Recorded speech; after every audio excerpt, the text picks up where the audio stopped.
नमस्कार. महाराष्ट्रातील तमाम शेतकरी बांधवांचे आपल्या TV6 मराठी या यूट्यूब चॅनलवर स्वागत आहे.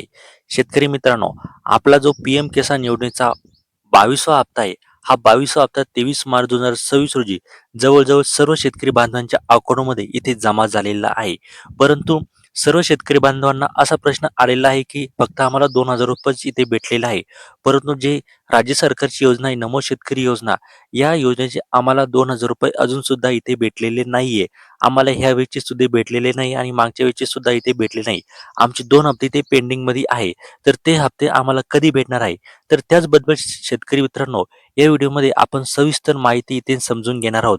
परंतु त्याआधी इथे PM किसान योजनेच्या हप्त्याच्या बाबत इथे माहिती समजून घ्या. त्यानंतर तुम्हाला लगेचच आपल्या PM म्हणजे नमो शेतकरी योजनेचे पैसे कधी येईल ते तुम्हाला डायरेक्टली इथे कळून जाणार आहे. मी सुद्धा तुम्हाला डिटेल्समध्ये इथे माहिती सांगणार आहे. तरी व्हिडिओ शेवटपर्यंत नक्की बघत राहा. बघा, महाराष्ट्रातील शेतकऱ्यांसाठी सुरू करण्यात आलेल्या नमो शेतकरी महासन्मान निधी योजनेचा हप्ता अजूनही शेतकरी बांधवांच्या खात्यामध्ये ते जमा झालेला नाही. त्यामुळे शेतकऱ्यांमध्ये या हप्त्याबाबत मोठी उत्सुकता इथे निर्माण झालेली आहे. नमो शेतकरी योजनेचे पैसे नेमके कधी होणार याची माहिती जाणून घेण्यासाठी आता शेतकरी अत्यंत इथे प्रतीक्षा करत आहे. आता PM किसान योजनेचा जो आपला 22वा हप्ता आहे, हा 22वा हप्ता आपल्या अकाउंटमध्ये इथे जमा झालेला आहे. नियमितपणे दर 4 महिन्याला हे जे PM किसान योजनेचे पैसे आहे, हे सर्व शेतकरी बांधवांच्या अकाउंटमध्ये इथे जमा होत आहेत आणि 13 मार्च रोजी जवळजवळ 9,32,00,000हून अधिक शेतकऱ्यांना हा जो हप्ता आहे ना, हा हप्ता इथे भेटलेला आहे. आणि यासाठी केंद्र सरकारने तब्बल 18,640 कोटी रुपयांच्या इथे शेतकऱ्यांसाठी त्यांच्या अकाउंटमध्ये हे जे पैसे आहे ना, हे ट्रान्सफर केलेले आहे. परंतु आपल्या नमो शेतकरी योजनेचे पैसे आहे ना, ते अजून सुद्धा आपल्या अकाउंटवर इथे जमा झालेले नाही. आपलं जे आत्ताचं अर्थसंकल्प झालं, या अर्थसंकल्पात इथे या योजनेसाठी इथे तरतूद करण्यात आलेली आहे. परंतु इथे शेतकऱ्यांचा असा प्रश्न आहे, की मागील जे हप्ते, हे मागील हप्ते नमो शेतकरी योजनेचे आणि PM किसान योजनेचे पैसे आम्हाला सोबतच भेटत होते. परंतु मागील 2 हप्त्यापासून आम्हाला 2 हप्ते जे आहे ना, हे सोबत भेटत नाही. आम्हाला फक्त PM किसान योजनेचेच पैसे भेटत आहे. तर नमो शेतकरी योजनेचे पैसे आम्हाला का भेटत नाही? असा सवाल आता शेतकऱ्यांकडून करण्यात येत आहे. पंतप्रधान नरेंद्र मोदी यांनी PM किसान योजनेचा हप्ता वितरित करत असताना त्यांनी सांगितलेले, की PM किसान योजनेच्या माध्यमातून शेतकऱ्यांच्या खात्यात थेट आर्थिक मदत पोहोचली जात आहे आणि लाभार्थ्यांच्या मोबाईलवर हप्त्याचे मेसेजही इथे पाठवण्यात येत आहे. आता नमो शेतकरी योजनेचा हप्ता कधी जमा होऊ शकतो ते आपण इथे अंदाज इथे बघणार आहोत.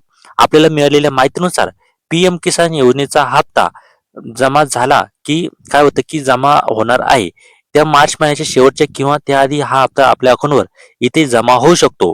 बघा, जो आपला नमो शेतकरी योजनेचा हप्ता आहे, हा हप्ता आपल्याला मार्च महिन्याच्या शेवट इथे आपल्या अकाउंटवर इथे जमा होण्याची गॅरंटी आहे. कारण की अर्थसंकल्पामध्ये यासाठी तरतूद सुद्धा इथे करण्यात आलेली आहे आणि आपले जे मंत्री आहे, कृषी मंत्री, यांनी सुद्धा इथे सांगितलेलं आहे. आता राज्य सरकारकडून अधिकृत घोषणा झाल्यानंतरच याची अचूक तारीख इथे स्पष्ट होणार आहे. त्यामुळे शेतकऱ्यांनी अधिकृत माहितीकडे इथे लक्ष देणे इथे महत्वाचं आहे.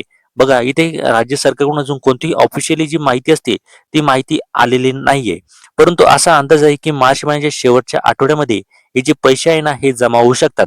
परंतु पैसे जमा होण्याआधी तुम्हाला इथे महत्वाच्या सूचना सुद्धा इथे सांगणं महत्वाचं आहे. कारण की काय झालेलं आहे, की आपला जो PM किसान योजनेचा हप्ता आहे ना, हा काही शेतकरी बांधवांना इथे भेटलेला नाही. त्याचं कारण सुद्धा इथे आहे. कारण की काही जे शेतकरी बांधव आहे ना, या शेतकरी बांधवांनी KYC प्रक्रिया पूर्ण केलेली नव्हती. सरकारने इथे पहिलेच सांगितलेलं होतं, की जर तुम्हाला इथे या योजनेचे पैसे पाहिजेत असेल, तर तुम्हाला इथे KYC करणे इथे बंधनकारक आहे. तर काही शेतकरी बांधवांनी इथे KYC प्रक्रिया पूर्ण केलेली होती. परंतु काही शेतकरी बांधवांनी प्रक्रिया पूर्ण न केल्यामुळे त्यांना या योजनेचा जो हप्ता आहे ना, तो अजून सुद्धा इथे भेटलेला नाही. परंतु चिंता करू नका, जशी तुमची KYC पूर्ण होईल तसे तुमच्या अकाउंटमध्ये हे जे पैसे आहे ना, हे जमा होणार आहे. त्यानंतर आधार नंबर बँक खात्याशी लिंक नसते. बँक खात्याची माहिती अचूकी तिथे चुकीची असणे. बघा, हे सुद्धा 2 कारणे आहेत. तुमचं आधार कार्ड बँक खात्याशी लिंक असणे इथे खूप महत्वाचं आहे. जर तुम्ही हे सुद्धा केले नाही, तर तुम्हाला PM किसानचे पैसे भेटणार नाही आणि नमो शेतकरीचे भेटणार नाही.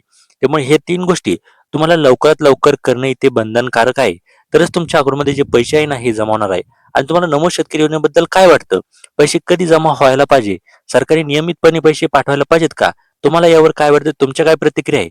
त्या आम्हाला कमेंटच्या माध्यमातून नक्की सांगा. चॅनलवर जर नवीन असेल तर आत्ताच आपल्या चॅनलला सबस्क्राईब करून घ्या. धन्यवाद.